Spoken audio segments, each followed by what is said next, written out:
Friends, welcome back to my channel. ఈరోజు మనం సింధు లేదా హరప్పా నాగరికత గురించి తెలుసుకుందాము.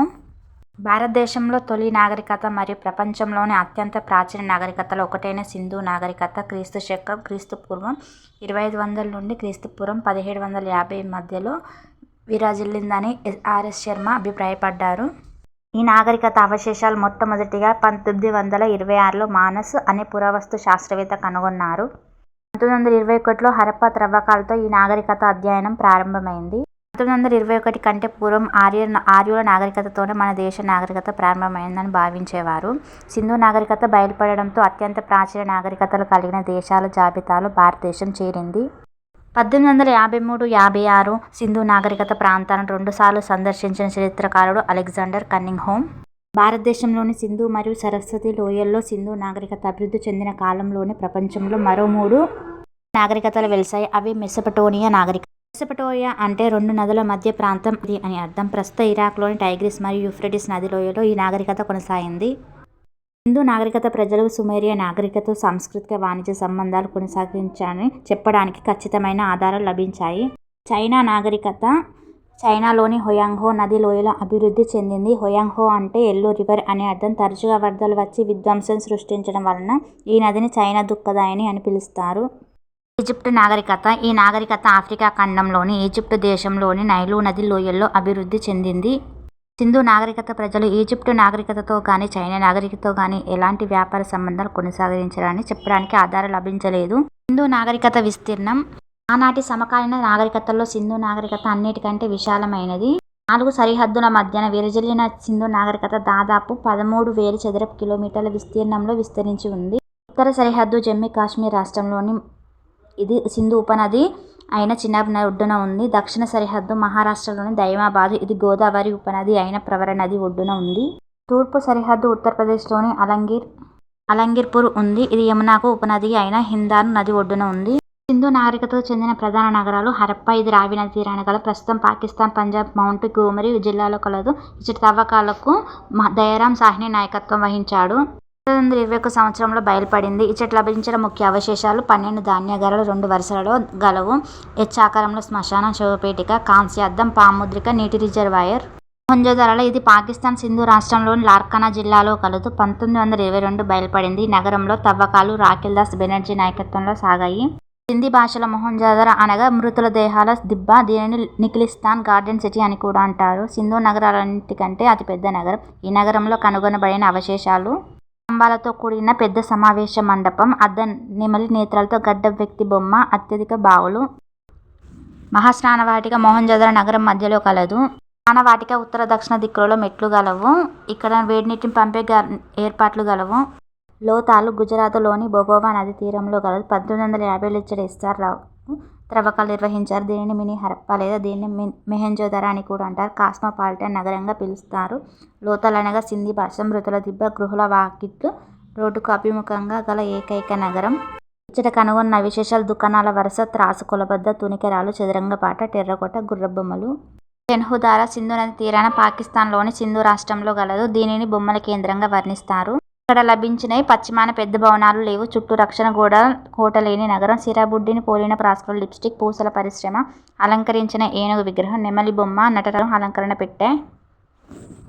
బన్వాలి, ఇది హర్యానాలోని హిస్సార్ జిల్లాలో సరస్వతి నది తీరాన కలదు. ఇక్కడ త్రవ్వకాలు నిర్వహించిన ఆర్ఎస్ బిస్త్. ఇక్కడ లభించిన అవశేషాలు వృత్తాకార పట్టణ ప్రణాళిక, భూగర్భ నీటిపారుదల లేదు, పులిముద్రిక, గ్రిడ్ విధానం పాటించిన రోడ్డు, మట్టితో చేసిన నాగలి నమూనా లభించింది. ఇవైతే ఇంపార్టెంట్ ఫ్రెండ్స్, ఖచ్చితంగా చూసుకోండి. కాళీబంగన్. ఇచ్చట 1953లో ఏ ఘోష్, 1961లో బీబీలాల్ త్రవ్వకాలు నిర్వహించారు. ఈ నగరం రాజస్థాన్లోని గగ్గర్ నది తీరాన గలదు. అమ్మతల్లిని పూజించని ఏకైక నగరం. రాజస్థానీ భాషలో కాళీబంగన్ అనగా నల్లటి గాజులు.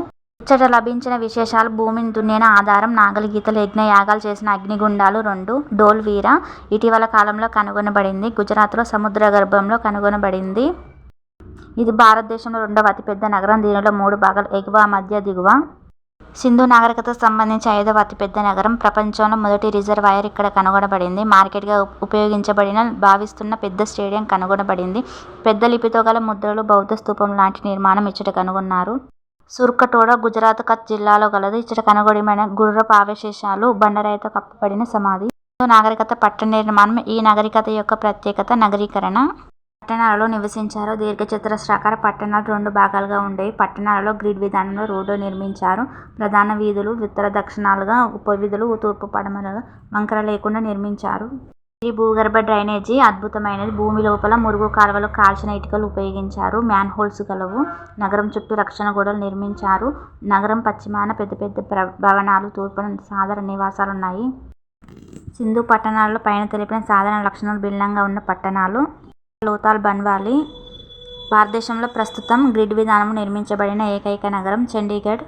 ఈ గ్రిడ్ విధానంలో నిర్మించబడిన మొదటి కట్టడం తాజ్మహల్. 2021లో యునెస్కో ప్రపంచ వారసత్వ సంపద ప్రదేశంగా గుర్తించిందంటే ధోలవీరా. ఇది 40వ యునెస్కో హెరిటేజ్ ప్రదేశం. సింధు ప్రజల ఆర్థిక, సామాజిక, మత పరిస్థితులు. వ్యవసాయం. వీరి ముఖ్య వృత్తి వ్యవసాయం. రబీ కాలంలో వ్యవసాయం చేశారు. వీరి ప్రధాన పంటలు బార్లీ, గోధుమ. రంగపూర్, లోథాలలో వరి పండించిన ఆధారాలు గలవు. ప్రపంచంలో తొలిసారిగా వీరు పత్తిని సాగు చేశారు. పత్తికి గ్రీకులు పెట్టిన పేరు సిండాన్. వీరి ప్రధాన రవాణా సాధనం ఎద్దుల బండి. నీటి నిల్వ చేయటకు చిన్న చిన్న గుంటలు నిర్మించేవారు.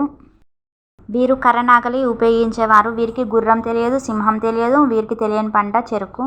వీరి యొక్క పరిశ్రమలు. వర్తకం.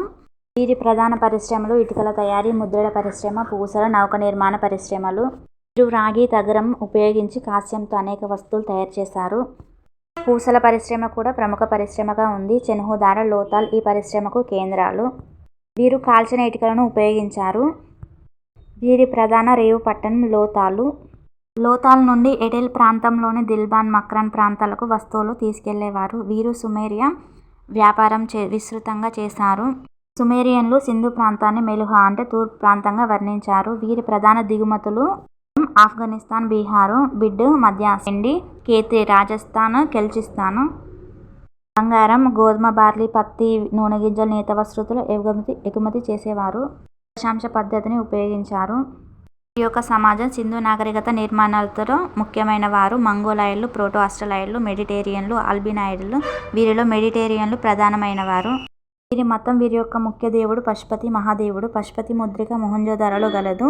ఇతని చుట్టూ గల పశువులు గేదె, పులి, ఖడ్గమృగం, ఏనుగు, క్రింది భాగంలో 2 జింకలు. వీరి యొక్క ఆరాధ్య దైవం అమ్మ తల్లి. సింధు ప్రజలచే ఆరాధించబడినవి జంతువు మూపురం, ఎద్దుగానున్న వృషభం, చెట్టు, రావి చెట్టు, పక్షి, పావురం, నది దేవత వాహనం, నెమలి, పవిత్ర చిహ్నం, స్వస్తిక్. లోహాలు, ముద్రికలు, మట్టి పాత్రలు. వీరు అధికంగా ఉపయోగించిన లోహాలు కాంస్యము. వీరికి తెలియని లోహం ఇనుము. సింధు నాగరికతకు సంబంధించిన ముద్రికల పరిమాణం 1 నుండి 5 సెంటీమీటర్. ముద్రికల యొక్క ఆకారం చతురస్రం, దీర్ఘచతురస్రం, వృత్తాకారం, స్తూపం. చతురస్రాకార ముద్రికలలో జంతు బొమ్మ, లిపి 2 ఉంటాయి. టెర్రకోట బొమ్మలలో అధికంగా కనిపించే మూపురం లేని ఎద్దు. ప్రపంచంలో వెండిని తొలిసారిగా ఉపయోగించిన సింధు ప్రజలు. వీరి యొక్క భాషా లిపి. వీరికి లిపికి గల పేర్లు బొమ్మల లిపి, చిత్రలిపి, పిక్టోగ్రఫీ, నాగవల్లికల లిపి.